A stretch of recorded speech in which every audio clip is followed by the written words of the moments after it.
back to Where You Live with Gene and Tony. We are brought to you by Extreme Exteriors and American Family Insurance, the Kim Bennett Agency, broadcasting from the big watts of the home base here from the Concierge Landscape Studios. And plush accommodations, they are indeed. Yeah, waiter, I'll have another gin and tonic. Yes. And we're so glad that you are with us today here on Where You Live. Our next story is going to be from the Minneapolis Star-Tribune. Interesting one. A landlord, they get the bad rap a number of times. Yes, we do. And sometimes deservedly so. I'm afraid. Yeah. Some give bad names. But you know what? It's the few that give us all a bad name. That's true. That's right. And what's the case here? There's a gentleman who owns over, I think, 100 and some properties, rental properties in Minneapolis. And over the years, he has racked up fines of more than $72,000, and that's what's outstanding. He may have paid some of them off. That's true. There may have been more. That's what's just outstanding. But now it sounds like he's used to pushing back anytime he gets something from the city. I don't put up with any of their guff. So he has pushed back. He said he's probably won 12 lawsuits against the city in his 40-year career. So it sounds like he questions and disputes just about every fine. You know, it's interesting, that quote you just said of his. He said, "They've been harassing me for many years because I don't put up with any of their guff." Is that why they're harassing him?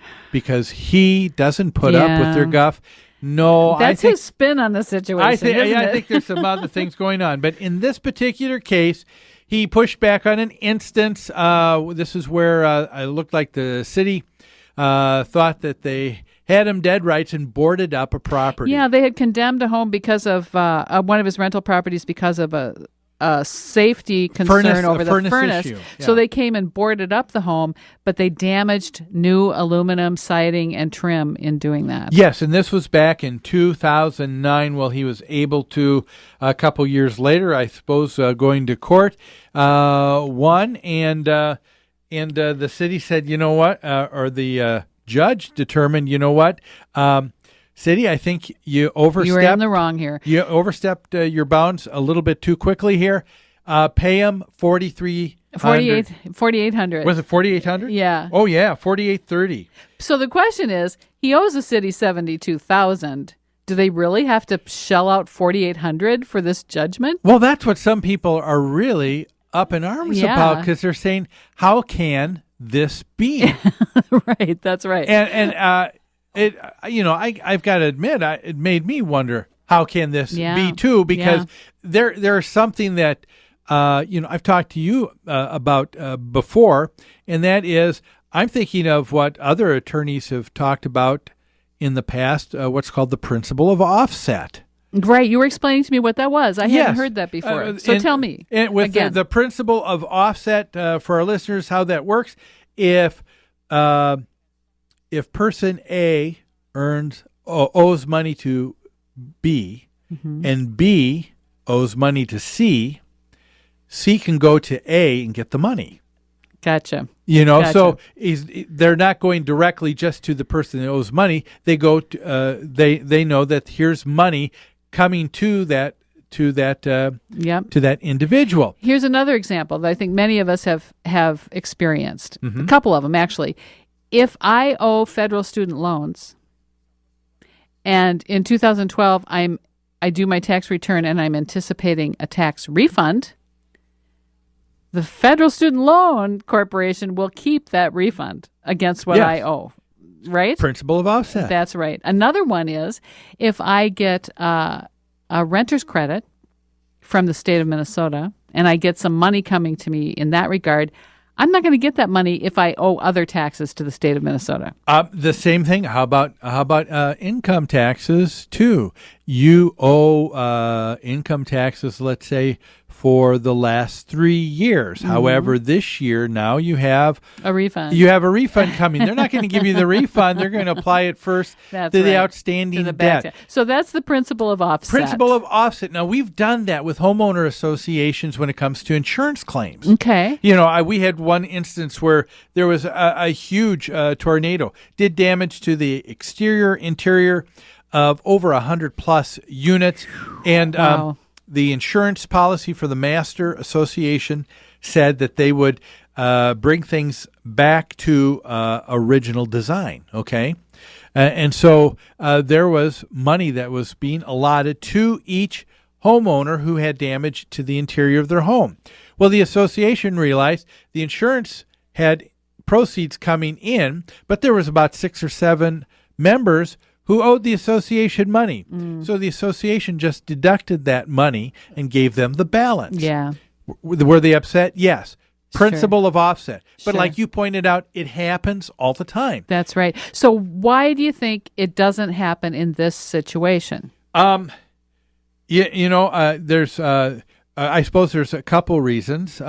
One is you're dealing with a bureaucracy where the left hand truly doesn't know what the right hand is doing. That's often true. That's that can happen. It's a large organization, and someone who is authorized to write a check may not necessarily know that money is also owed. Okay. But that would be their responsibility, I guess.